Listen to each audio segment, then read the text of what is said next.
Guys, sa makapanood po ng video ko guys dito po sa YouTube guys, pwede po ba guys pa-subscribe po ng channel po natin.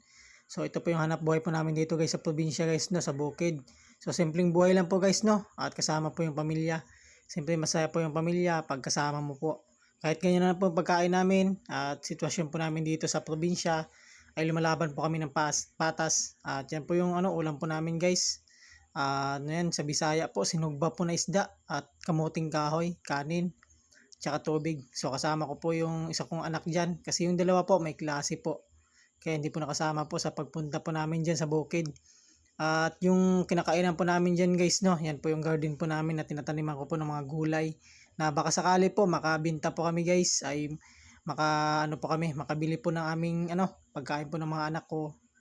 At yan po yung garden po namin guys, kung nakikita nyo po guys no, mahaba po yan. Simple, napakasaya po dito sa probinsya. Simpleng pamumuhay lang. Yan po yung ginagawa po natin dito. Magsisiga para magpausok. So guys, salamat po and God bless.